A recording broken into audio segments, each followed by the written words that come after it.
어머니, 이제 어머니 명의로 된 건 다 정리하려고요. 며느리의 차가운 말 한마디에 순자의 손끝이 얼어붙었다. 요양병원 침대 위에 놓인 서류. 그 안에는 자신도 모르게 복사된 서명이 있었다. 집도 예금도 평생 모은 재산 모두가 며느리 손에 넘어가려 하고 있었다. 이 도장 언제 가져갔어? 하지만 순자는 포기하지 않았다. 75 노인이 홀로 시작한 싸움. 그 끝에는 무엇이 기다리고 있을까? 여러분, 영상 시작하기 전에 이 이야기가 마음에 드신다면 좋아요와 구독 부탁드립니다. 구독과 좋아요는 더 좋은 이야기를 만드는 큰 힘이 됩니다. 알림 설정까지 해두시면 새로운 이야기를 가장 먼저 만나보실 수 있어요. 어머니, 이제 정신 좀 차리세요. 요양병원 3층 복도 끝 304호실 문이 열리는 소리가 났다. 미정이 들어왔다. 손에는 검은색 서류 가방이 들려 있었다. 하이힐 소리가 복도 타일을 차갑게 두드렸다. 그 소리는 규칙적이었고 날카로웠다. 마치 시간을 재촉하는 것 같았다. 윤순자는 침대 모서리에 비스듬히 기댄 채 창밖을 보고 있었다. 링거 스탠드가 오른팔 옆에 서 있었고 투명한 수액줄이 천천히 떨어지고 있었다. 한 방울 또 한 방울. 겨울 햇살이 레이스 커튼 사이로 가늘게 들어왔다. 빛은 따뜻했지만 방 안의 공기는 차가웠다. 소독약 냄새와 낡은 이불 냄새가 뒤섞여 있었다. 순자는 창밖의 나무를 보고 있었다. 앙상한 가지에 까마귀 한 마리가 앉아 있었다. 검은 새는 움직이지 않았다. 그저 멀리 어딘가를 바라보고 있을 뿐이었다. 순자도 그 새처럼 무언가를 기다리는 것 같았다. 어머니, 들으세요. 미정은 가방을 침대 옆 보조 테이블 위에 올려놓았다. 철컥, 잠금새가 열리는 소리. 그 소리는 방 안에 울렸다. 그 안에서 A사 용지 몇 장이 나왔다. 모서리가 반듯하게 정리된 서류였다. 종이는 새 것이었다. 잉크 냄새가 희미하게 났다. 미정은 그걸 순자의 무릎 위에 올려놓았다. 순자는 서류를 내려다보지 않았다. 여전히 창밖을 보고 있었다. 까마귀가 날아갔다. 검은 날개가 하늘을 가로질렀다. 순자는 그제야 고개를 돌렸다. 이게 뭐예요? 순자의 목소리는 낮았다. 떨리지 않았다. 하지만 손끝이 움직이지 않았다. 무릎 위의 서류가 무거웠다. 종이 한 장이 이렇게 무거울 수 있다는 게 신기했다. 위임장이요. 어머니 명의로 된 거 정리하려고요. 미정은 말을 이었다. 표정엔 아무것도 없었다. 그저 일을 처리하는 사람의 얼굴이었다. 감정이 없었다. 미안함도 망설임도 조바심도 없었다. 그냥 해야 할 일을 하는 사람의 얼굴이었다. 변호사랑 다 상의했어요. 이제 깔끔하게 정리할 때예요. 순자는 서류를 내려다보았다. 글자가 흐릿했다. 안경을 안 쓴 탓도 있었지만 그보다는 눈앞이 뿌옇게 흔들렸다. 심장이 빠르게 뛰었다. 손가락 끝이 차가워졌다. 링거 바늘이 꽂힌 손등이 욱신거렸다. 서류 첫 장에는 부동산 위임장이라고 적혀 있었다. 그 아래 작은 글씨들이 빼곡했다. 법률 용어들이었다. 순자는 그런 말들을 잘 몰랐다. 평생 그런 걸 알 필요가 없었다. 남편이 살아있을 때는 남편이 다 처리했다. 남편이 죽고 나서는 아들이 도와줬다. 하지만 지금은 며느리가 그걸 들고 있었다. 정리가 뭐예요? 집이랑 예금이요. 어머니 혼자 관리 못 하시잖아요. 미정은 서류 한 장을 펼쳤다. 거기엔 위임인 윤순자라는 글자가 또렷했다. 그 아래 빈칸이 있었다. 도장을 찍으라는 표시였다. 그 빈칸이 순자를 빨아들이는 것 같았다. 이거 찍으시면 돼요. 제가 다 알아서 할게요. 순자는 고개를 들었다. 미정의 눈을 봤다. 그 눈엔 조바심도 미안함도 없었다. 그냥 빨리 끝내고 싶다는 기색만 있었다. 순자는 그 눈을 오래 봤다. 며느리가 이 집에 처음 왔을 때 그 눈은 달랐다. 수줍고 조심스러웠다. 시어머니 눈치를 보았다. 하지만 지금은 아니었다. 지금은 순자가 며느리 눈치를 봐야 하는 것 같았다. 내가 왜 찍어야 돼? 어머니, 지금 상태로 어떻게 은행 가고 구청 가요? 현실적으로 생각하세요. 미정은 가방에서 붉은 도장 하나를 꺼냈다. 순자의 인감 도장이었다. 순자는 숨이 막혔다. 그 도장을 본 순간 온몸의 피가 거꾸로 도는 것 같았다. 그거 어디서 났어? 집에 있었어요. 어차피 어머니 거잖아요. 미정은 도장을 탁자 위에 놓았다. 똑 소리가 났다. 작은 소리였지만 순자에게는 크게 들렸다. 그 소리가 머릿속에서 울렸다. 똑, 똑, 똑. 순자는 그 도장을 봤다. 붉은 나무로 만든 도장이었다. 손잡이 부분에 한자로 윤이라는 글씨가 새겨져 있었다. 남편이 결혼할 때 만들어준 거였다. 25년도 더 된 물건이었다. 세월이 지나면서 나무가 닳았다. 손때가 묻었다. 그 도장으로 집을 샀다. 그 도장으로 예금 통장을 만들었다. 그 도장으로 아들 학교 서류를 썼다. 그 도장은 순자의 인생이었다. 그런데 지금 그 도장이 며느리 손에 있었다. 지금 안 하면 나중엔 더 복잡해져요.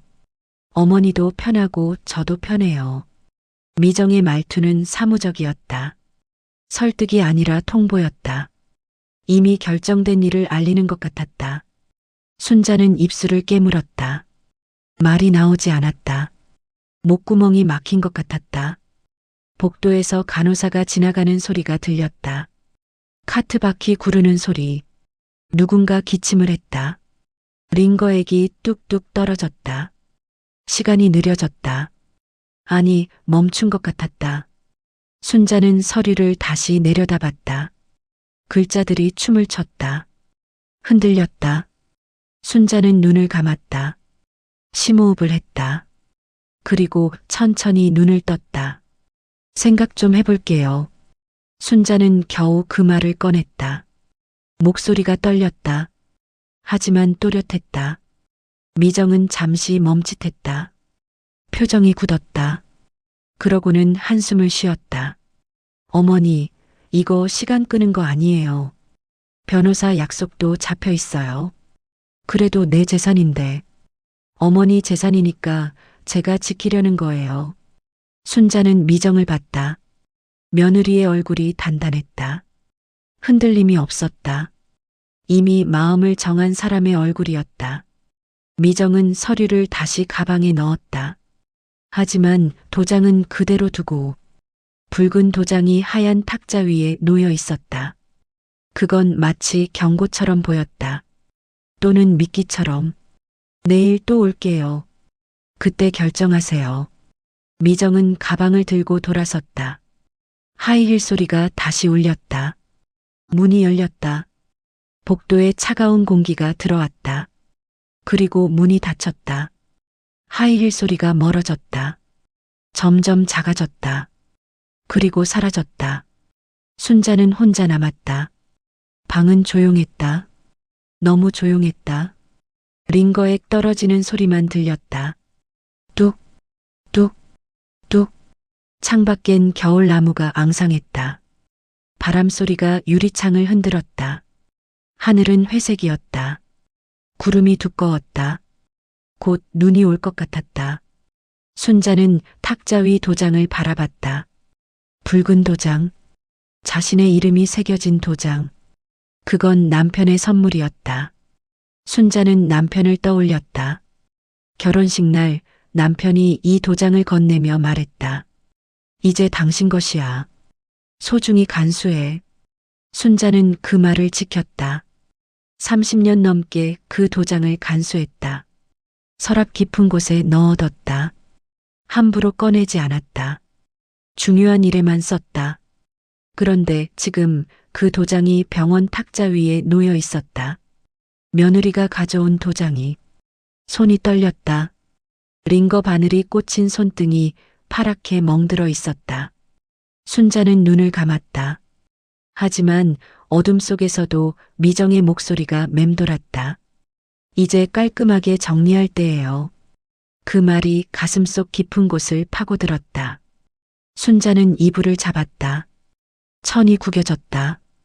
숨이 가빠졌다. 심장이 빠르게 뛰었다. 순자는 침대에서 일어나려고 했다. 하지만 다리에 힘이 없었다. 낙상으로 입원한 지 2달. 다리는 아직 회복 중이었다. 순자는 다시 침대에 앉았다. 창밖을 봤다. 나무 위에 까마귀가 다시 앉아 있었다. 아까 그 새인지 다른 새인지 알 수 없었다. 검은 새는 가만히 있었다. 바람이 불었다. 나뭇가지가 흔들렸다. 하지만 새는 날아가지 않았다. 순자도 날아갈 수 없었다. 이 병원에서, 이 침대에서, 이 상황에서 시간이 흘렀다. 점심시간이 됐다. 간호사가 식판을 가져왔다. 어르신, 식사하세요. 고마워요. 간호사는 미소를 지으며 나갔다. 식판 위에는 죽과 반찬이 있었다. 순자는 숟가락을 들었다. 하지만 먹을 수가 없었다. 목구멍이 막힌 것 같았다. 순자는 숟가락을 내려놓았다. 그리고 다시 창밖을 봤다. 하늘이 더 어두워졌다. 눈이 내리기 시작했다. 하얀 눈송이가 창문에 부딪혔다. 녹아서 물이 됐다. 그 물이 창문을 타고 흘러내렸다. 순자는 그 눈을 봤다. 오래 봤다. 그러다가 문득 깨달았다. 자신도 그 눈처럼 녹아 없어질지도 모른다는 걸. 사흘이 지났다. 미정은 요양병원에 오지 않았다. 전화도 없었다. 순자는 매일 복도 끝 공중전화 앞을 지나쳤다. 전화를 걸까 망설였다. 손을 전화기에 가져다 댔다가 내렸다. 여러 번 그랬다. 하지만 결국 걸지 않았다. 왜 걸지 않았을까? 순자는 스스로에게 물었다. 무서웠다. 미정의 목소리를 듣는 게 무서웠다. 차갑고 사무적인 그 목소리. 결정하셨어요? 라고 묻는 그 목소리. 그 대신 순자는 간호사에게 물었다. 혹시 며느리가 다녀갔어요? 아니요, 오늘은 안 오셨어요. 간호사는 체온계를 귀에 꽂으며 대답했다. 순자는 고개를 끄덕였다. 아무 말도 하지 않았다. 간호사는 체온을 확인하고 기록했다. 정상이에요. 열은 없으세요. 그리고 혈압을 쟀다. 커프가 팔을 조였다. 기계가 삐 소리를 냈다. 혈압도 괜찮네요. 드시는 약 잘 드시고 계시죠? 네. 좋아요. 계속 그렇게 하세요. 간호사는 미소를 지으며 나갔다. 순자는 혼자 남았다. 그날 저녁 순자는 TV를 켰다. 뉴스가 나오고 있었다. 앵커의 목소리가 차분했다. 최근 노년층을 대상으로 한 재산 위임 사기가 급증하고 있습니다. 특히 요양병원에 입원 중인 환자들이 주요 타깃이 되고 있는데요. 순자는 리모컨을 쥔 손을 멈췄다. 화면을 봤다. 화면엔 법원 건물이 나왔다. 그리고 한 노인이 휠체어를 탄 채 카메라 앞을 지나갔다. 얼굴은 모자이크 처리되어 있었다. 하지만 그 구부정한 어깨, 떨리는 손이 순자의 눈에 들어왔다. 가족을 사칭한 사기범들이 위임장을 위조해 부동산과 예금을 빼돌리는 수법입니다. 리포터의 목소리가 이어졌다. 화면에는 서류가 클로즈업 됐다. 위임장이었다. 순자가 며칠 전 본 것과 똑같은 형식이었다. 피해자 대부분은 판단 능력이 떨어진 상태에서 서명을 했거나 본인도 모르는 사이 도장이 도용된 경우입니다. 순자는 화면을 뚫어지게 봤다. 심장이 빠르게 뛰었다. 손에 땀이 났다. 한 피해자는 요양병원에 입원한 사이 며느리가 자신의 도장을 무단으로 사용해 집을 팔았다고 합니다. 피해액은 3억 원대로 추정됩니다. 순자는 숨이 막혔다. 3억? 순자의 집도 그 정도 가치였다. 아니, 어쩌면 더 비쌀 수도 있었다. 재개발 지역이었으니까. 경찰은 가족 간 거래라도 반드시 본인 확인 절차를 거쳐야 한다고 당부했습니다. 뉴스가 끝나고 광고가 나왔다. 보험 광고였다. 가족을 위한 든든한 보장이라는 문구가 나왔다. 순자는 허탈하게 웃었다. 가족. 그 말이 이제는 낯설었다. 순자는 리모컨을 내려놓았다.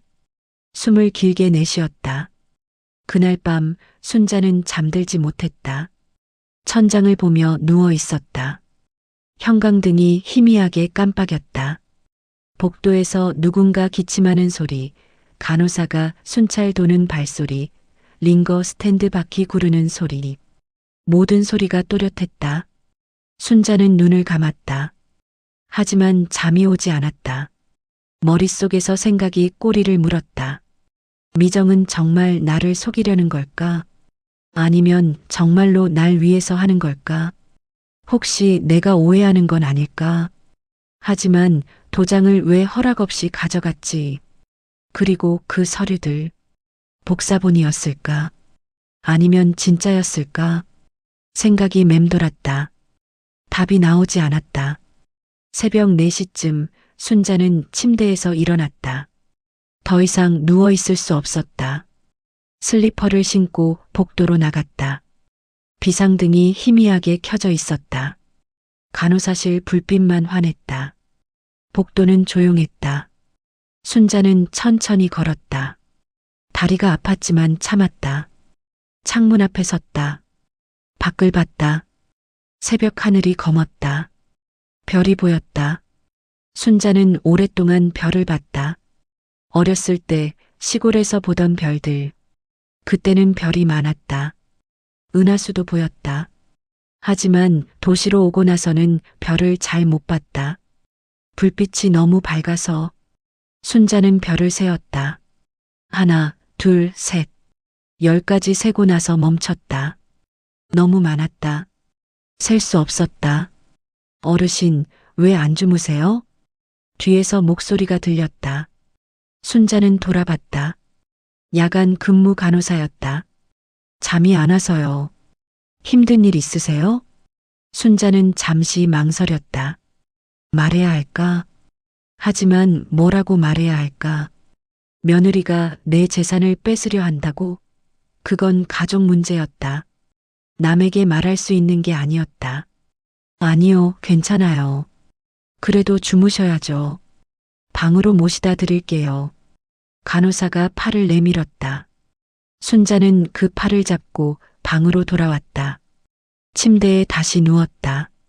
간호사가 이불을 덮어줬다. 편히 주무세요. 고마워요. 간호사가 나갔다. 문이 닫혔다. 순자는 다시 혼자였다. 하지만 이제 잠을 자야 했다. 힘을 아껴야 했다. 앞으로 무슨 일이 벌어질지 몰랐으니까. 순자는 눈을 감았다. 천천히 숨을 쉬었다. 하나, 둘, 셋. 숫자를 세었다. 아까 별을 센 것처럼. 그러다가 잠이 들었다.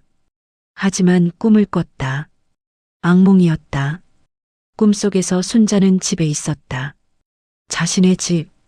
하지만 문을 열 수 없었다. 열쇠가 맞지 않았다. 자물쇠가 바뀌어 있었다. 순자는 문을 두드렸다. 안에서 누군가 웃는 소리가 들렸다.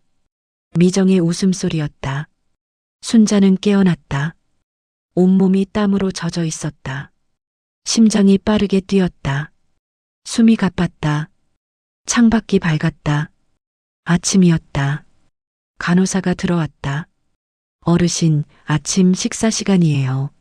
순자는 고개를 끄덕였다. 일어났다. 세수를 했다. 거울을 봤다. 거울 속 자신이 낯설었다. 얼굴이 수척했다. 눈 밑에 그늘이 졌다. 머리는 헝클어져 있었다. 순자는 머리를 빗었다. 천천히 정성스럽게. 그리고 옷을 갈아입었다. 오늘은 뭔가 해야 했다. 가만히 있을 수 없었다. 식사를 마치고 순자는 침대 옆 서랍을 열었다. 그 안엔 며느리가 두고 간 가방이 있었다. 미정은 그걸 가져가지 않았다. 아마 다음에 올 때 챙기려 했던 것 같았다. 순자는 가방을 꺼냈다. 무거웠다. 손이 떨렸다.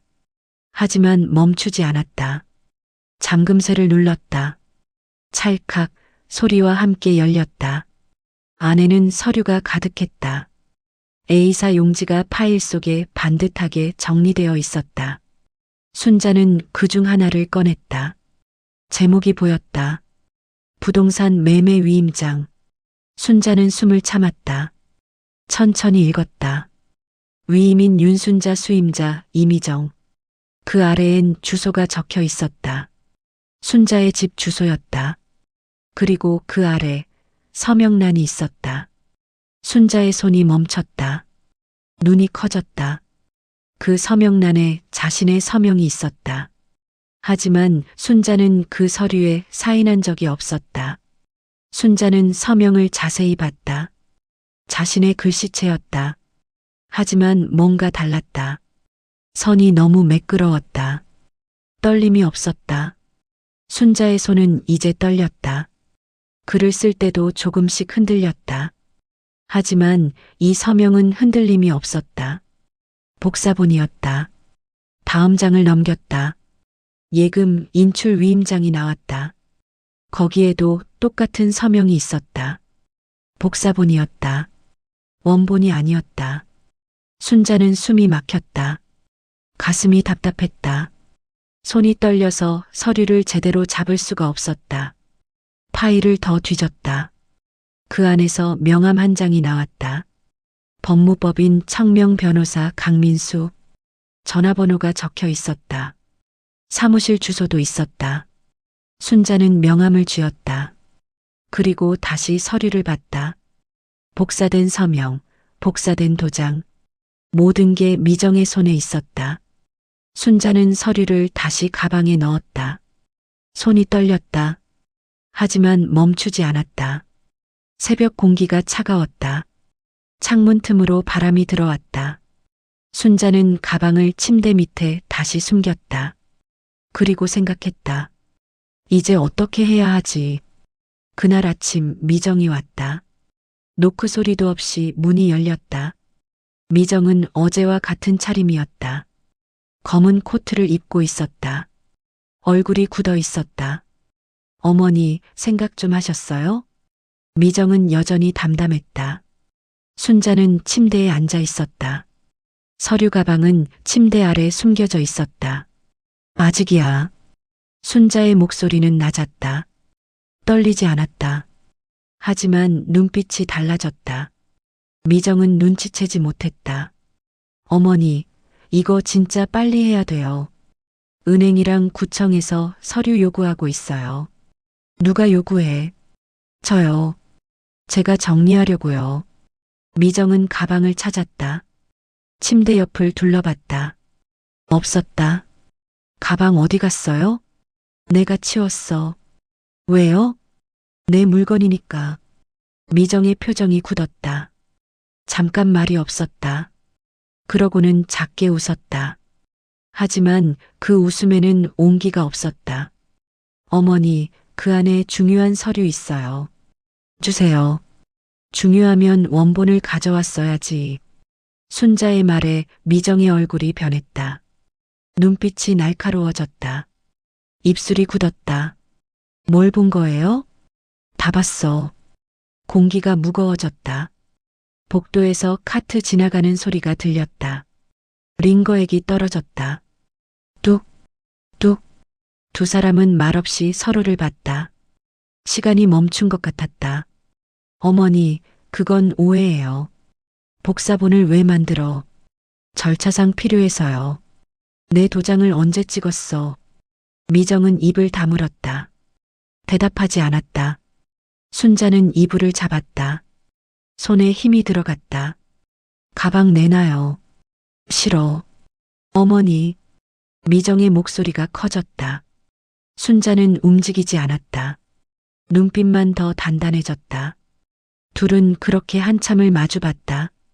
결국 미정이 먼저 돌아섰다. 나중에 다시 올게요. 그때까진 아무데도 연락하지 마세요. 그 말에는 경고가 섞여 있었다. 순자는 알았다. 문이 닫혔다. 순자는 혼자 남았다. 심장이 빠르게 뛰었다. 손이 떨렸다. 하지만 눈빛만은 흔들리지 않았다. 순자는 창밖을 봤다. 하늘이 흐렸다. 곧 비가 올 것 같았다. 하지만 순자는 두렵지 않았다. 이제 시작이었다. 일주일이 지났다. 미정은 매일 왔다. 하루에 한 번, 어떤 날은 두 번. 올 때마다 같은 말을 했다. 어머니, 가방 주세요. 순자는 대답하지 않았다. 가방은 침대 밑 깊숙한 곳에 숨겨져 있었다. 간호사도 몰랐다. 청소하는 아주머니도 몰랐다. 순자만 알고 있었다. 어머니, 이러시면 안 돼요. 저도 시간이 없어요. 미정의 목소리는 점점 날카로워졌다. 처음의 담담함은 사라졌다. 조바심이 묻어났다. 목소리가 떨렸다. 손이 떨렸다. 은행에서 계속 연락 와요. 서류 안 내면 동결된대요. 순자는 창밖을 봤다. 겨울 나무가 바람에 흔들렸다. 까마귀 한 마리가 앉아 있었다. 아니, 두 마리였다. 검은 새들이 나란히 앉아 있었다. 동결되면 어쩌게요. 어머니 돈이에요. 못 쓰게 돼요. 내 돈이면 내가 알아서 해. 미정은 한숨을 쉬었다. 손으로 이마를 짚었다. 피곤한 표정이었다. 눈 밑에 그늘이 짙었다. 며칠 잠을 못 잔 것 같았다. 어머니, 제발 좀 협조해 주세요. 저 지금 정말 힘들어요. 순자는 미정을 봤다. 며느리의 눈엔 눈물이 맺혀 있었다. 진짜인지 거짓인지 알 수 없었다. 하지만 순자는 흔들리지 않았다. 힘들면 그만둬. 뭐요? 이거 다 그만둬. 미정은 고개를 저었다. 눈물을 닦았다. 손등으로 거칠게 닦았다. 그리고 가방을 들고 나갔다. 문이 쾅 닫혔다. 소리가 복도에 울렸다. 순자는 침대에 누웠다. 천장을 봤다. 형광등이 희미하게 깜빡였다. 심장이 무거웠다. 매일 이런 식이었다. 미정이 오고 같은 말을 하고 순자가 거절하고 미정이 화를 내며 나가는 것. 반복이었다. 지루하고 고통스러운 반복. 하지만 순자는 버텼다. 굴복하지 않았다. 사흘째 되는 날 미정은 다른 사람을 데려왔다. 순자의 아들 영수였다. 어머니. 영수는 조심스럽게 들어왔다. 얼굴이 피곤해 보였다. 회사 일로 바쁜 것 같았다. 영수야, 왔어? 네. 미정이가 좀 와달라고 해서요. 영수는 미정을 봤다. 미정은 팔짱을 끼고 서 있었다. 어머니, 영수도 이 일에 동의했어요. 순자는 아들을 봤다. 영수는 눈을 피했다. 영수야, 내가 동의했어? 그게. 영수는 말을 흐렸다. 순자는 기다렸다. 아들이 뭐라고 말할지. 미정이가 어머니가 관리하시기 힘드시다고 해서요. 그래서 넌 괜찮다고 한 거야? 저도 바빠서 자주 못 뵙잖아요. 미정이가 도와드리면 좋을 것 같아서. 순자는 한숨을 쉬었다. 아들도 모르고 있었다. 아니, 모르는 척하고 있었다. 영수야, 내 와이프가 뭘 하려는지 알아? 어머니 재산 정리하려는 거죠. 정리가 아니야. 가져가려는 거야. 영수의 얼굴이 굳었다. 미정이 끼어들었다. 어머니, 무슨 말씀을 그렇게 하세요? 사실이잖아. 내 허락도 없이 서류 만들고 도장 가져가고. 그건 어머니 편의를 위해서. 편해? 내 몰래 하는 게 편이야? 방 안이 조용해졌다. 영수는 어쩔 줄 몰라 했다. 아내와 어머니 사이에서 일단 집에 가서 얘기하죠. 영수가 말했다. 미정은 입술을 깨물었다. 그리고 나갔다. 영수도 따라 나갔다. 문이 닫혔다. 순자는 혼자 남았다. 아들마저 며느리 편이었다. 아니, 편을 들었다기보다는 모르는 척하고 있었다. 알고 싶지 않은 거였다. 순자는 쓸쓸했다. 다음 날 변호사가 왔다. 정장을 입은 남자였다. 30대 중반쯤 되어 보였다. 손에 서류 가방을 들고 있었다. 간호사가 안내했다. 윤순자 어르신이시죠? 그래요. 법무법인 청명 강민수 변호사입니다. 이미정 씨 부탁으로 왔습니다. 변호사는 명함을 내밀었다. 순자는 받지 않았다. 그냥 봤다. 가방 속에서 본 것과 똑같은 명함이었다. 무슨 일이에요? 어르신 재산관리건으로 위임 절차를 밟으려고 합니다. 서류 확인 좀 하시죠. 변호사는 서류를 꺼냈다. 순자는 그걸 받지 않았다. 안 해요. 어르신, 이미 이미정 씨가 진행 중이십니다. 확인만 하시면 돼요. 내가 위임한 적 없어요. 변호사는 잠시 멈췄다. 표정이 굳었다. 서류를 다시 가방에 넣었다. 그럼 본인 의사가 아니라는 말씀이신가요? 그렇죠. 이미정 씨한테 그런 얘기 들은 적 없는데요. 그 사람이 거짓말한 거예요. 변호사는 고개를 끄덕였다. 메모를 했다. 펜이 종이 위를 빠르게 움직였다. 그리고 일어났다. 알겠습니다. 일단 확인하고 다시 연락드리겠습니다. 기다리지 마세요. 난 안 할 거니까. 변호사는 잠시 순자를 봤다. 그 눈에는 존경 같은 게 어렸다. 아니면 안쓰러움. 어르신, 힘내세요. 변호사가 나갔다. 순자는 숨을 길게 내쉬었다. 손이 떨렸다. 하지만 마음은 조금 가벼워졌다. 변호사도 이제 알았다. 이게 정당하지 않은 일이라는 걸. 그날 저녁 미정이 전화를 했다. 어머니, 변호사한테 뭐라고 하신 거예요? 목소리가 차가웠다. 아니, 얼음장 같았다. 순자는 수화기를 귀에 댔다. 사실대로 말했어. 어머니, 지금 저 망신시키는 거예요? 내가 왜 망신시켜? 내가 한 짓을 말한 거지. 제가 뭘 어쨌는데요? 미정의 목소리가 커졌다. 순자는 수화기를 귀에서 조금 떼었다. 소리가 새어나왔다. 어머니, 저 진짜 화났어요. 이러지 마세요. 그럼 넌 그만둬. 다 그만둬. 못 그만둬요. 이미 시작했어요. 그럼 끝까지 가봐. 순자는 전화를 끊었다. 수화기를 내려놓았다. 심장이 빠르게 뛰었다. 손이 차가웠다. 밤이 깊었다. 복도엔 아무도 없었다. 순자는 침대에서 일어나 창가로 갔다. 밖은 어두웠다. 가로등만 희미하게 켜져 있었다. 순자는 가방을 꺼냈다. 서류를 다시 펼쳤다. 복사된 서명, 복사된 도장, 모든 게 거기 있었다. 순자는 그 서류를 천천히 찢었다. 한 장, 두 장. 소리가 조용히 났다. 찢어지는 소리. 종이가 바닥에 떨어졌다. 다 찢고 나서 순자는 그 조각들을 쓰레기통에 넣었다. 그리고 다시 침대에 누웠다. 눈을 감았다. 어둠이 왔다. 하지만 마음속엔 빛이 하나 켜졌다. 이제 증거는 없었다. 미정이 가진 건 복사본뿐이었다.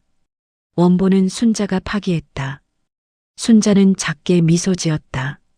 열흘째 되는 날 순자는 병원 사무실로 갔다.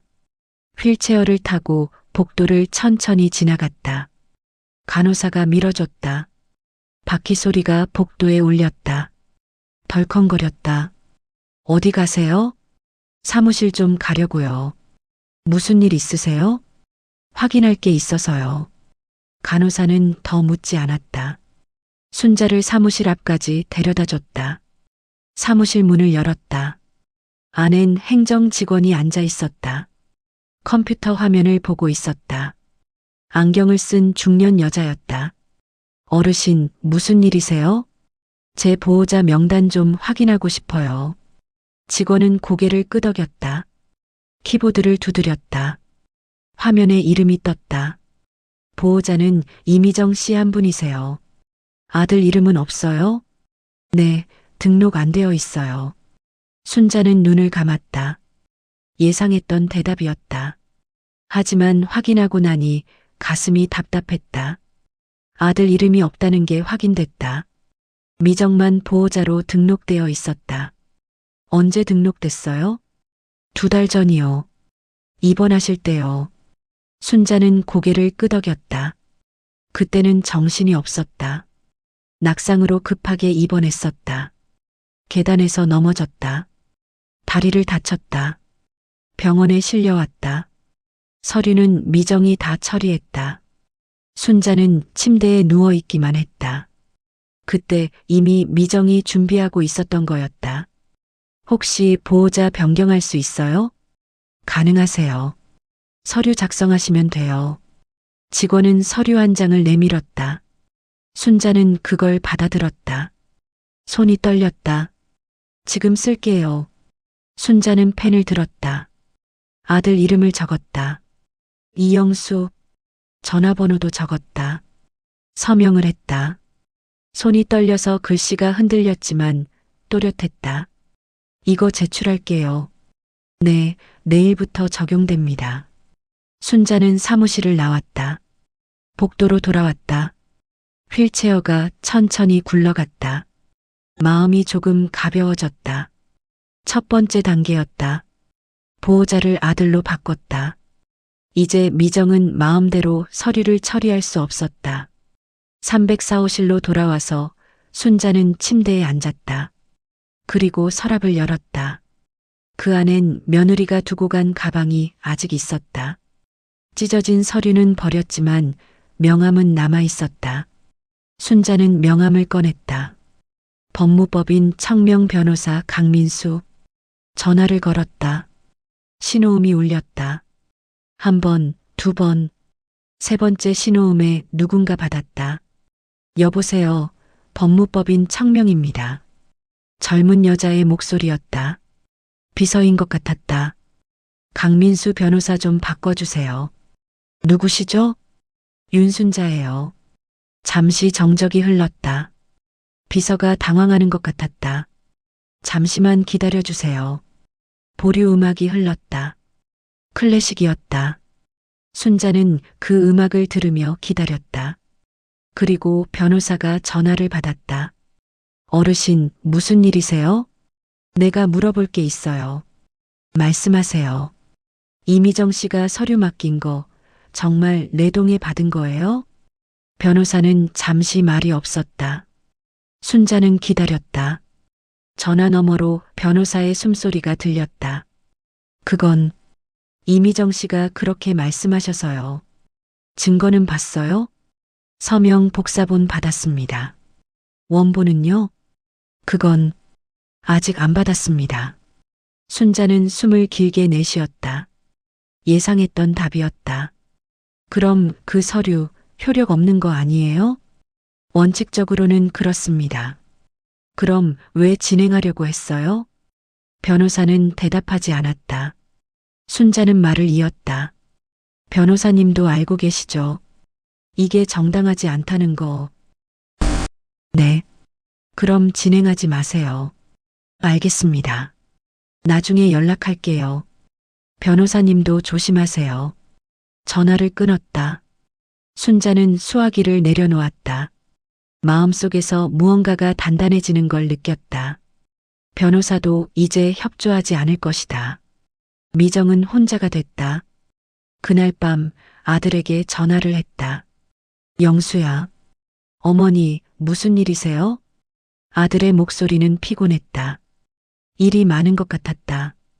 배경에서 컴퓨터 키보드 소리가 들렸다. 내 와이프, 요즘 뭐해? 미정이요? 바쁘죠. 어머니 일로 은행이랑 구청 왔다 갔다 하느라요. 순자는 입술을 깨물었다. 아들은 아무것도 몰랐다. 아니, 알려고 하지 않았다. 영수야, 나 한 가지만 물어볼게. 네, 말씀하세요. 내 재산 정리하는 거 내가 동의했어? 네. 그게 무슨 말씀이세요? 아들의 목소리가 당황스러웠다. 키보드 소리가 멈췄다. 순자는 천천히 말했다. 내 와이프가 변호사 고용해서 내 집이랑 예금 정리하려고 해. 뭐라고요? 넌 몰랐구나. 전화 너머로 아들의 숨소리가 들렸다. 거칠었다. 의자에서 일어서는 소리가 들렸다.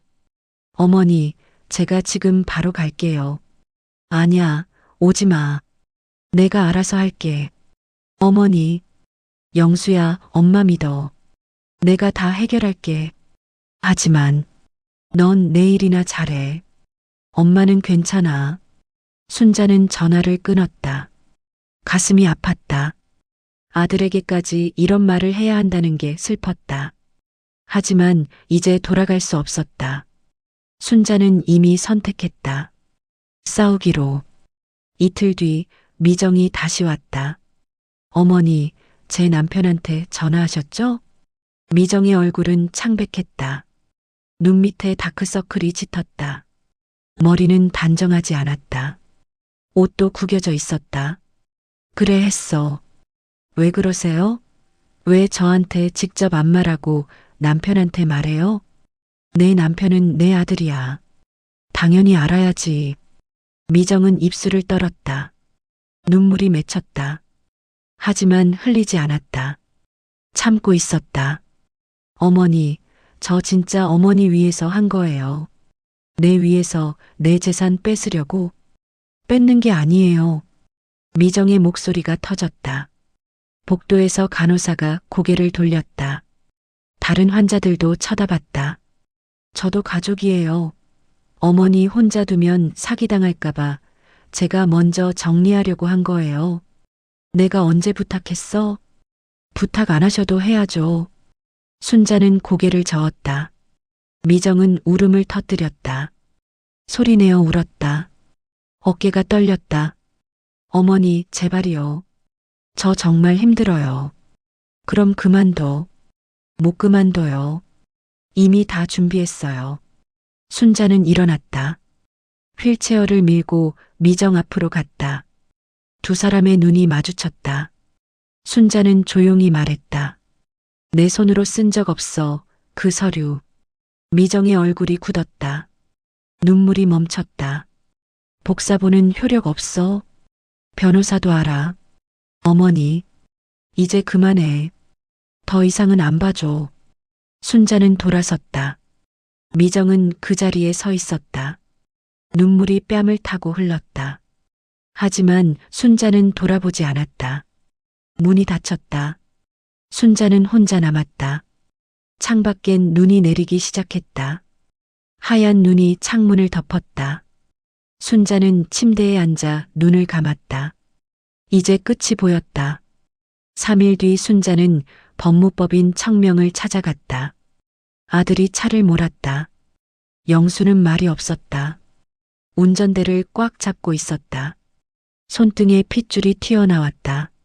얼굴이 굳어 있었다. 턱 근육이 경직되어 있었다. 어머니, 정말 괜찮으세요? 응, 괜찮아. 영수는 더 묻지 않았다. 그저 앞만 보며 운전했다. 신호등이 빨간불이었다. 차가 멈췄다. 영수는 한숨을 쉬었다. 어머니, 죄송해요. 내가 왜 미안해. 제가 미정이를 제대로 못 봤어요. 이런 사람인 줄 몰랐어요. 순자는 아들의 손을 잡았다. 차가웠다.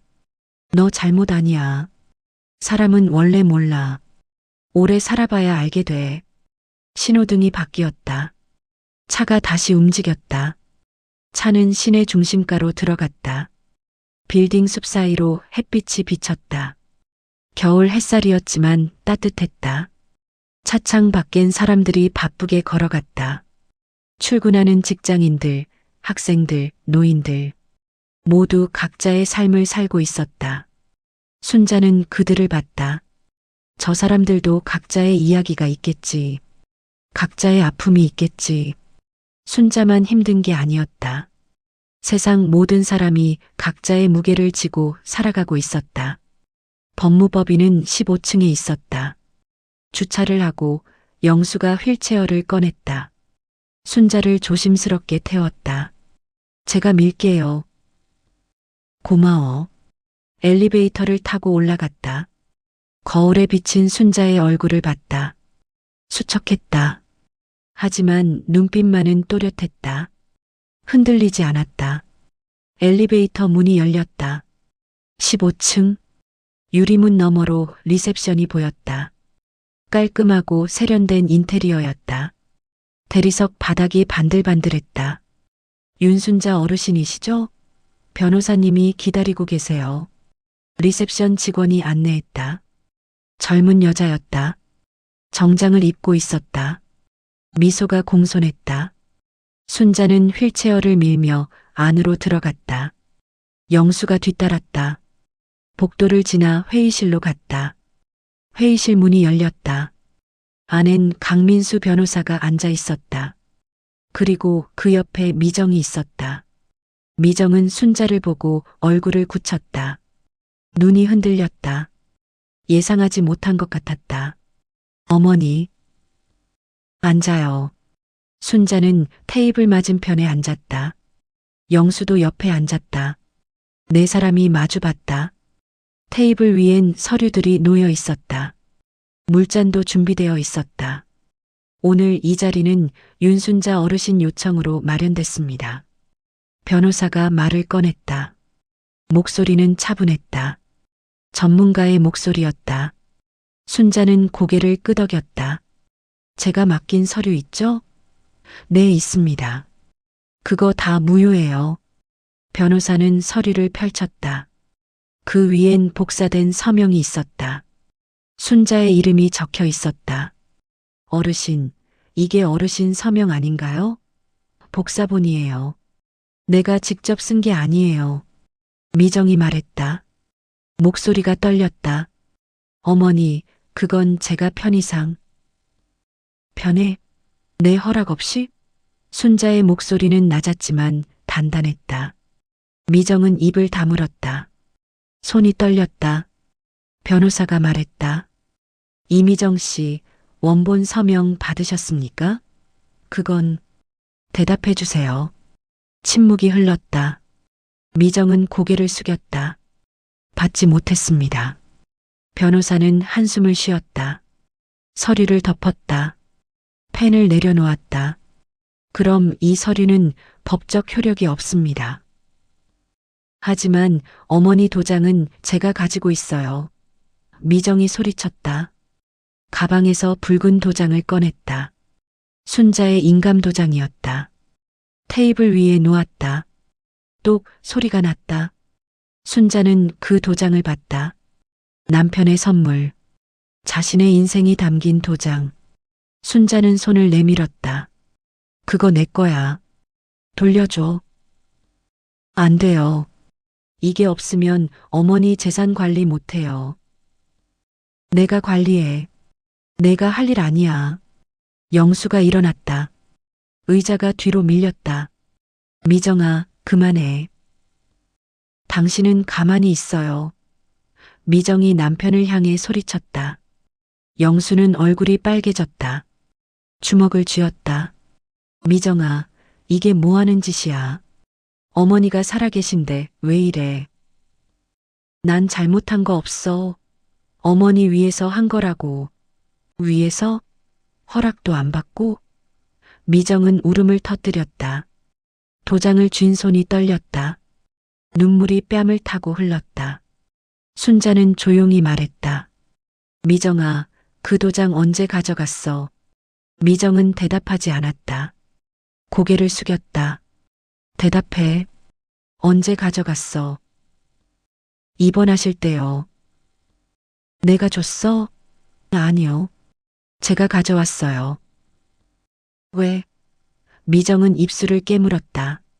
눈물이 계속 흘렀다. 어머니가 잃어버릴까 봐요.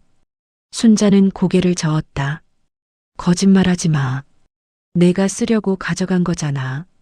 미정은 대답하지 않았다. 눈물만 흘렀다. 어깨가 떨렸다. 변호사가 말했다. 목소리가 단호했다. 이미정 씨, 도장 반환하셔야 합니다. 이건 명백한 도용입니다. 전 가족이에요. 가족이라도 본인 동의 없이 가져가면 안 됩니다. 이건 법입니다. 변호사는 법전을 펼쳤다. 해당 조항을 가리켰다. 미정은 그걸 봤다. 그리고 눈을 감았다. 미정은 도장을 꽉 쥐었다. 놓지 않았다. 손에 힘이 들어갔다. 순자는 일어났다. 휠체어를 밀고 미정 앞으로 갔다. 천천히 조심스럽게 미정 앞에 멈췄다. 손을 내밀었다. 줘. 미정은 고개를 들었다. 순자를 봤다. 그 눈엔 절망이 있었다. 무너진 사람의 눈이었다. 어머니. 줘, 미정아. 미정은 떨리는 손으로 도장을 내밀었다. 천천히. 마지못해. 순자는 그걸 받아들었다. 손바닥이 따뜻했다. 도장이 순자의 손에 왔다. 붉은 나무, 오래된 물건, 남편의 선물, 자신의 인생. 순자는 도장을 주머니에 넣었다. 그리고 미정을 봤다. 이제 끝이야. 미정은 고개를 숙였다. 눈물이 바닥에 떨어졌다. 또? 조용한 소리였다. 회의실을 나왔다. 복도는 조용했다. 발소리만 울렸다. 순자는 휠체어를 타고 엘리베이터로 갔다. 영수가 따라왔다. 엘리베이터 안에서 영수가 말했다. 어머니, 죄송해요. 내가 왜 미안해. 제가 몰랐어요. 미정이가 그런 짓을 할 줄. 순자는 아들의 손을 잡았다. 따뜻했다. 너 잘못 아니야. 내 와이프가 잘못한 거지. 이혼해야 할까요? 순자는 고개를 저었다. 그건 내가 결정할 일이야. 엄마는 상관없어. 하지만 어머니를 이렇게. 영수야. 순자는 아들을 봤다.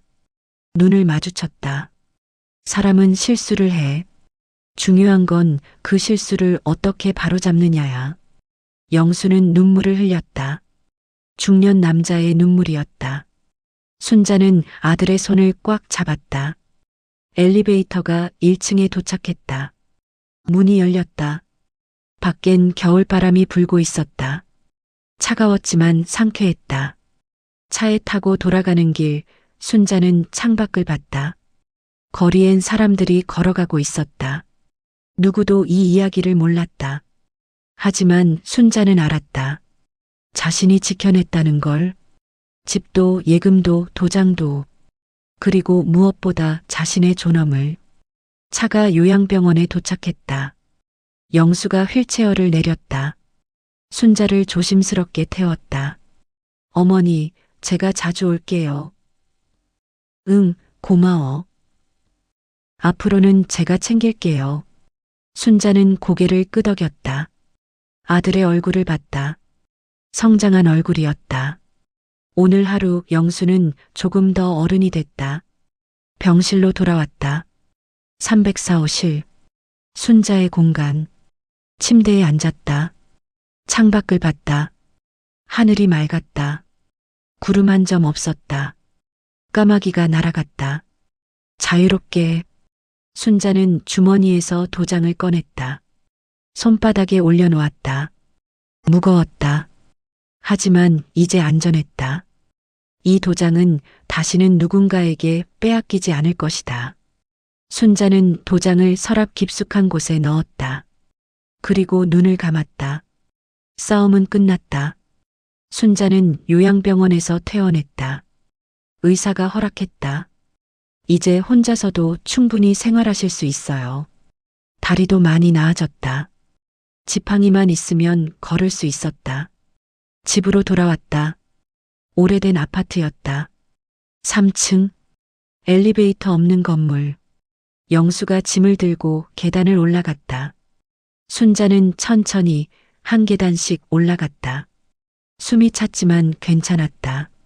집으로 가는 길이었다. 집 문을 열었다. 낡은 철문이었다. 열쇠를 돌리는 소리가 컸다.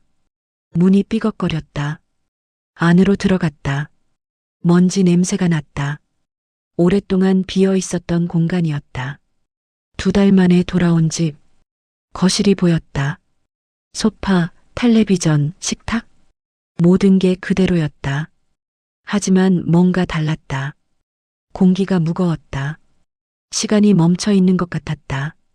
어머니, 제가 청소할게요. 영수가 창문을 열었다. 바람이 들어왔다. 먼지가 날렸다. 햇빛이 들어왔다. 아니야, 내가 할게. 넌가 봐. 혼자 괜찮으세요? 응, 괜찮아. 이제 집이잖아. 영수는 망설였다. 하지만 순자의 눈빛을 보고 고개를 끄덕였다. 전화 주세요. 언제든 올게요. 응, 고마워. 영수가 나갔다. 계단을 내려가는 소리가 들렸다. 그리고 사라졌다. 순자는 혼자 남았다. 집은 조용했다. 시계 소리만 똑딱거렸다. 벽에 걸린 시계. 남편이 사준 시계. 30년 전 물건. 아직도 잘 돌아가고 있었다. 거실 소파에 앉았다. 푹신했다. 오래된 소파였지만 편했다. 창밖으로 겨울 햇살이 들어왔다. 따뜻했다. 순자는 눈을 감았다. 집. 자신의 집. 이 집에서 남편과 살았다. 아들을 키웠다. 손자가 태어났을 때 여기서 100일 잔치를 했다. 모든 기억이 이 집에 있었다. 그 기억들이 사라질 뻔했다. 미정의 손에. 하지만 순자가 지켰다. 이 집을, 이 기억들을. 얼마나 지났을까. 초인종이 울렸다. 순자는 일어나 문을 열었다. 밖엔 미정이 서 있었다. 어머니. 미정의 얼굴은 수척했다. 일주일 사이 더 야위었다. 눈밑이 까맣게 그늘져 있었다. 머리는 단정하지 않았다. 화장기도 없었다. 순자는 잠시 망설였다. 문을 닫아야 할까? 아니면 들여보내야 할까? 들어와. 순자는 문을 열어줬다. 미정은 천천히 들어왔다. 조심스럽게, 마치 다른 사람의 집에 처음 오는 것처럼. 신발을 벗었다. 현관에 가지런히 놓았다. 거실로 갔다. 두 사람은 마주 앉았다. 소파를 사이에 두고 말이 없었다. 시계 소리만 들렸다. 똑딱 똑딱. 창밖에서 아이들 노는 소리가 들렸다. 겨울방학이었다. 아이들의 웃음소리. 순자는 그 소리를 들었다. 어머니, 죄송해요. 미정이 먼저 말을 꺼냈다. 목소리는 떨렸고 작았다. 뭐가 미안해. 제가 잘못 생각했어요. 뭘 잘못 생각했는데. 미정은 고개를 숙였다. 손을 꽉 쥐었다. 손톱이 손바닥에 박혔다. 어머니가 혼자 계시니까 누가 도와드려야 한다고 생각했어요. 그래서 내 재산 뺏으려고 한 게 아니에요. 정리하려고. 순자는 손을 들었다. 미정은 말을 멈췄다. 고개를 더 숙였다. 미정아, 솔직하게 말해. 네. 내가 돈 필요했던 거 아니야? 미정의 얼굴이 굳었다. 눈이 흔들렸다. 입술이 떨렸다. 네. 목소리가 작았다. 거의 들리지 않았다. 얼마나 필요했어? 많이요. 빚이 있었어요. 순자는 숨을 길게 내쉬었다. 예상했던 답이었다. 하지만 직접 듣고 나니 가슴이 무거웠다. 영수는 알아? 모르죠. 제 빚이에요. 카드랑 대출이요. 왜 생겼어? 미정은 한참을 말하지 않았다. 입술을 깨물었다. 눈물이 고였다. 사업하려다가 망했어요. 몇 년 전에요. 순자는 고개를 끄덕였다. 이제 이해가 됐다. 미정이 왜 그랬는지. 돈이 필요했던 거였다. 절박했던 거였다. 그래서 내 돈이 필요했구나. 죄송해요. 정말 죄송해요. 미정은 울기 시작했다. 소리 없이 눈물이 흘렀다. 어깨가 떨렸다. 순자는 그 모습을 봤다. 며느리의 어깨가 떨렸다. 손이 떨렸다. 온몸이 떨렸다. 그 모습이 안쓰러웠다. 젊은 여자였다. 아직 40도 안 됐다. 인생이 많이 남았다. 하지만 지금은 무너져 있었다. 순자는 일어났다. 부엌으로 갔다. 물을 끓였다. 찻잔을 꺼냈다. 차를 우렸다. 보리차였다. 순자가 좋아하는 차. 찻잔을 들고 거실로 돌아왔다. 미정 앞에 놓았다. 마셔. 미정은 찻잔을 받아들었다. 손이 떨려서 차가 흔들렸다. 조심스럽게 마셨다. 따뜻한 차가 목을 넘어갔다. 어머니, 저 이혼할 것 같아요. 영수가 그러던? 아니요. 제가 먼저 말했어요. 이런 짓 한 제가 같이 살 자격 없어요. 순자는 고개를 저었다. 그건 너희 둘이 결정할 일이야. 나는 상관없어. 하지만 미정아, 나는 내가 밉지 않아. 미정은 고개를 들었다. 눈물 자국이 선명했다. 눈이 빨갛게 부어 있었다. 다만 실망했어. 그것뿐이야. 죄송해요. 이제 그만 울어. 그리고 내 빚은 내가 갚아. 네. 내 돈은 내가 쓸 거야. 내가 죽으면 영수한테 갈 거고. 미정은 고개를 끄덕였다. 더 이상 반박하지 않았다. 두 사람은 한참을 말없이 앉아 있었다. 차를 마셨다. 창밖으로 해가 기울었다. 노을이 방 안으로 들어왔다. 붉은 빛이 벽을 물들였다. 시계가 5시를 쳤다. 똑딱, 똑딱. 가봐. 순자가 말했다. 미정은 일어났다. 찻잔을 싱크대에 놓았다. 설거지를 하려고 했다. 괜찮아, 내가 할게. 미정은 현관으로 갔다. 신발을 신었다. 문을 열고 나갔다. 그리고 돌아서서 말했다. 어머니, 정말 죄송해요. 순자는 대답하지 않았다. 그냥 봤다. 미정을 봤다. 문이 닫혔다. 발소리가 멀어졌다. 계단을 내려가는 소리. 그리고 사라졌다. 순자는 혼자 남았다. 거실엔 어둠이 내렸다. 하지만 순자는 불을 켜지 않았다. 그냥 그 어둠 속에 앉아 있었다. 노을빛이 사라졌다. 어둠이 왔다. 하지만 순자는 두렵지 않았다. 이제 끝났다. 정말로 끝났다. 순자는 창밖을 봤다. 별이 하나 둘 나타나기 시작했다. 겨울밤 하늘의 별. 순자는 별을 세었다. 하나, 둘, 셋. 그리고 미소 지었다. 순자는 혼자 집에서 지냈다. 간호도우미가 일주일에 2번 왔다. 이순이라는 50대 아주머니였다. 장을 봐주고 청소를 해줬다. 말이 많지 않았다. 조용히 일했다. 순자는 그게 좋았다. 어르신, 오늘 뭐 필요한 거 없으세요? 아니요, 괜찮아요. 그럼 청소만 하고 갈게요. 이순이는 걸레질을 했다. 먼지를 닦았다. 창문을 닦았다. 집이 깨끗해졌다. 햇빛이 더 잘 들어왔다. 순자는 천천히 일상을 되찾았다. 아침에 일어나서 세수를 했다. 아침을 먹었다. 텔레비전을 봤다. 낮잠을 잤다. 저녁을 먹었다. 잠을 잤다. 단순한 일상이었지만 평화로웠다. 영수는 일주일에 한 번 왔다. 토요일 오후에 과일을 사들고 왔다. 순자와 이야기를 나눴다. 회사 이야기, 세상 이야기, 미정 이야기는 하지 않았다. 순자도 묻지 않았다. 어머니, 건강은 괜찮으세요? 응, 좋아. 약은 잘 드세요? 잘 먹어. 뭐 필요한 거 있으면 언제든 말씀하세요. 알았어. 아들은 착했다. 순자는 그게 고마웠다. 어느 날 구청에서 전화가 왔다. 윤순자 어르신이시죠? 네, 맞아요. 복지 상담건으로 연락드렸습니다. 혹시 시간 괜찮으세요? 지금 말해도 돼요.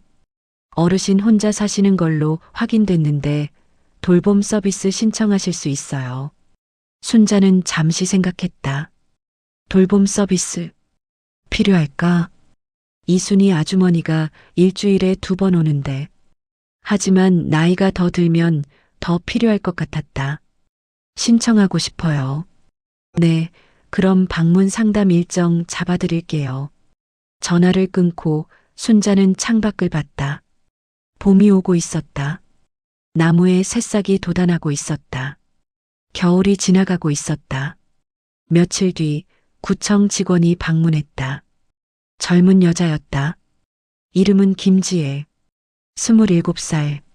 사회복지사였다. 어르신, 안녕하세요. 어서 와요. 김지혜는 서류를 들고 있었다. 클립보드에 여러 장의 종이가 끼워져 있었다. 어르신, 돌봄 서비스 외에 다른 복지 혜택도 있는데 안내해 드릴까요? 그래요, 들어볼게요. 김지혜는 여러 가지를 설명했다.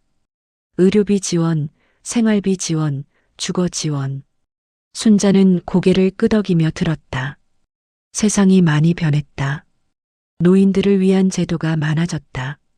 그리고 어르신, 혹시 재산 기부 생각해 보신 적 있으세요? 순자는 잠시 멈췄다. 재산 기부 생각해 본 적 없었다. 기부요? 네, 사회복지시설이나 장학재단 같은 곳에 기부하실 수 있어요. 세제 혜택도 있고요. 순자는 천천히 말했다. 그거 어떻게 해요? 유언 집행기관을 통해서 하시거나 아니면 생전에 기부 약정을 하시면 돼요. 김지혜는 팜플렛을 꺼냈다. 거기엔 여러 재단 이름이 적혀 있었다. 사회복지법인, 장학재단, 양로원. 순자는 그걸 받아들었다. 천천히 읽었다. 어려운 말들이 많았다. 하지만 대충 이해했다. 자신의 재산을 죽고 나서 필요한 곳에 쓰이게 하는 것. 제가 생각 좀 해볼게요. 네, 천천히 생각하세요.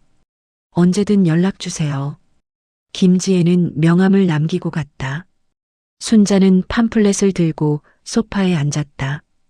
오랫동안 그걸 들여다봤다. 재산 기부. 순자는 생각했다. 자신이 죽으면 이 재산은 누구에게 갈까? 영수에게 갈 것이다.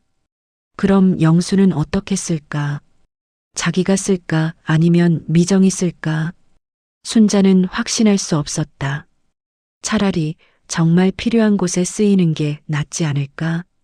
그날 저녁 순자는 영수에게 전화했다. 영수야. 어머니, 무슨 일이세요? 엄마가 한 가지 결정한 게 있어. 뭔데요? 내 재산 사회에 기부하려고. 전화 너머로 침묵이 흘렀다. 길고 무거운 침묵. 영수의 숨소리가 들렸다. 어머니, 그게 무슨 말씀이세요? 내가 죽으면 내 집이랑 예금 다 복지재단에 기부할 거야. 어머니. 영수의 목소리가 커졌다. 놀람과 당황이 섞여 있었다. 순자는 침착했다. 엄마, 생각 좀 다시 하세요. 그건 저한테 남겨주실 거잖아요. 너한테 줘봤자 미정이가 쓸 거잖아. 그건. 영수는 말을 잇지 못했다. 영수야, 엄마 결정이야. 번복 안 해. 어머니, 제발이요. 다시 한 번만 생각해 주세요. 순자는 한숨을 쉬었다. 아들을 설득해야 했다. 영수야, 돈보다 중요한 게 뭔지 알아? 뭔데요? 마음이야. 사람 마음. 영수는 대답하지 않았다. 내 와이프는 그걸 몰랐어. 돈이 급해서 사람 마음을 잊어버렸어. 그래서 엄마가 이렇게 결정한 거야. 저는요? 저도 잘못했어요? 순자는 잠시 말이 없었다. 넌 잘못 없어. 다만 내가 몰랐을 뿐이지. 그럼 왜 제목까지 빼앗으세요? 빼앗는 게 아니야. 더 좋은 곳에 쓰이게 하는 거지. 저한테는 안 좋은 거잖아요. 순자는 가슴이 아팠다. 아들의 목소리에 서운함이 묻어났다. 영수야, 엄마는 내가 돈 때문에 힘들어하는 걸 원하지 않아. 전 괜찮아요. 지금은 괜찮아도 나중엔 어떻게 될지 몰라. 전화가 끊어졌다. 영수가 끄는 것 같았다. 순자는 수화기를 내려놓았다. 가슴이 무거웠다. 하지만 결심은 변하지 않았다. 다음 날 순자는 법무사를 찾아갔다. 택시를 타고 갔다. 동네 법무사 사무실. 작고 오래된 건물 2층. 유언장 작성하려고 왔어요. 네, 어르신. 앉으세요. 법무사는 50대 남자였다. 안경을 쓰고 있었다. 친절해 보였다. 법무사는 서류를 꺼냈다. 유언장 양식이었다. 순자는 천천히 말했다. 내 재산 전부 사회복지재단에 기부하고 싶어요. 가족분들은 동의하셨나요? 아니요. 하지만 상관없어요. 내 재산이니까. 법무사는 고개를 끄덕였다. 펜을 들었다. 알겠습니다. 유언 집행인도 지정하시겠어요? 네, 그렇게 할게요. 누구로 하시겠어요? 순자는 생각했다. 영수는 안 됐다. 이해관계가 있었다. 다른 사람이어야 했다. 법무사님이 해주실 수 있어요? 네, 가능합니다. 서류 작성이 시작됐다. 법무사가 질문했다. 순자가 대답했다. 하나하나 기록됐다. 집 주소, 예금 계좌, 수혜기관, 집행 방법. 모든 게 서류에 적혔다. 1시간이 지났다. 서류가 완성됐다. 여기 서명해 주세요. 순자는 펜을 들었다. 손이 떨렸다. 하지만 멈추지 않았다. 이름을 썼다. 윤순자. 천천히 정성스럽게. 그리고 도장을 꺼냈다. 붉은 도장. 남편의 선물. 미정에게서 되찾은 도장. 도장을 찍었다. 꾹 눌렀다. 서류에 붉은 도장 자국이 찍혔다. 이제 끝났어요? 네, 공증까지 마치면 법적 효력이 생깁니다. 좋아요. 공증해 주세요. 지금 하시겠어요? 네. 공증 절차가 진행됐다. 법무사가 서류를 확인했다. 공증인이 왔다. 순자의 신분을 확인했다. 의사를 확인했다. 서류에 공증 도장이 찍혔다. 모든 절차가 끝났다. 순자는 법무사 사무실을 나왔다. 하늘이 맑았다. 바람이 불었다. 봄바람이었다. 따뜻했다. 순자는 그 바람을 맞으며 걸었다. 천천히. 지팡이를 짚고 마음이 가벼웠다. 짐을 내려놓은 것 같았다. 이제 걱정이 없었다. 자신이 죽어도 재산은 좋은 곳에 쓰일 것이다. 정말 필요한 사람들에게 갈 것이다. 순자는 하늘을 봤다. 구름이 흘러갔다. 하얀 구름. 느리게 천천히. 순자도 그렇게 살고 싶었다. 느리게 천천히. 조용히. 집으로 돌아왔다. 계단을 올라갔다. 숨이 찼지만 괜찮았다. 집 문을 열었다. 햇빛이 거실에 가득했다. 따뜻했다. 순자는 소파에 앉았다. 눈을 감았다.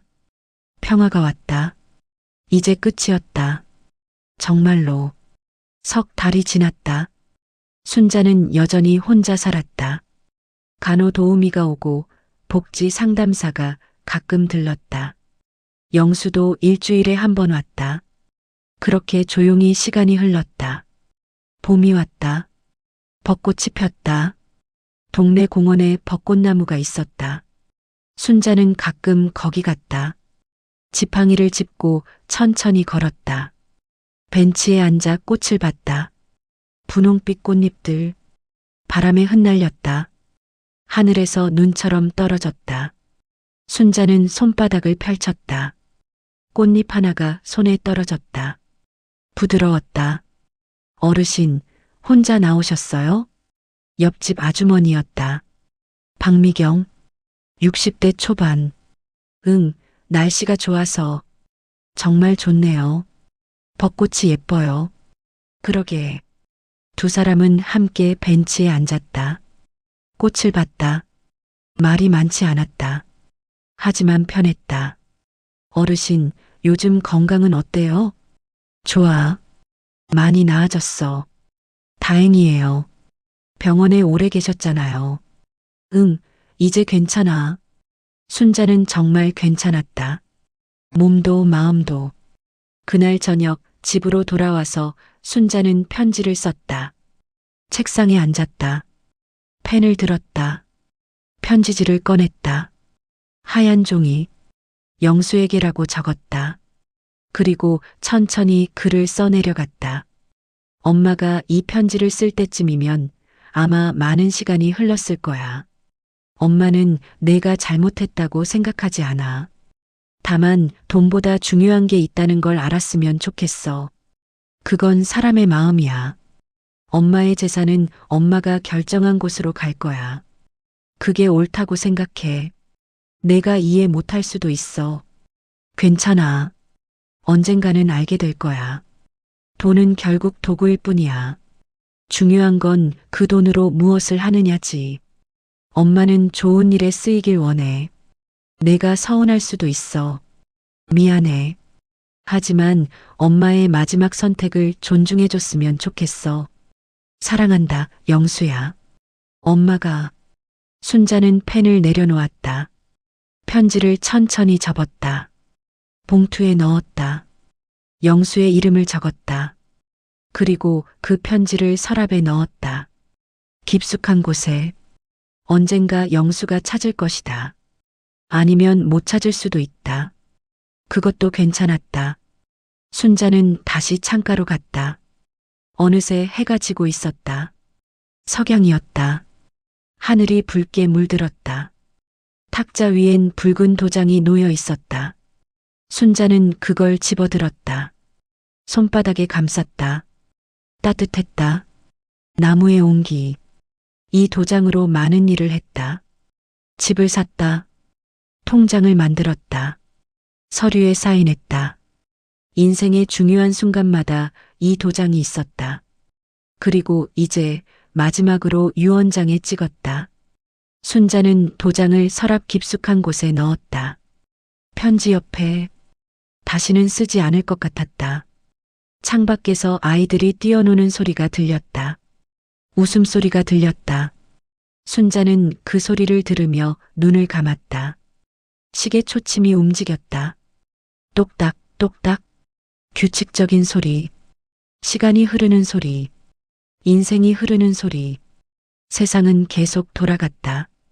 순자가 있든 없든 세상은 계속 돌아갈 것이다. 하지만 순자는 자신의 흔적을 남겼다.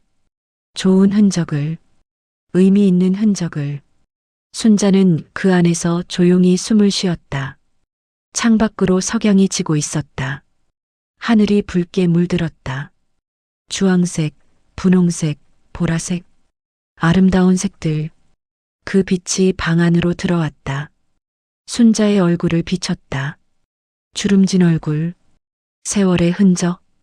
하지만 평온한 얼굴. 순자는 미소 지었다.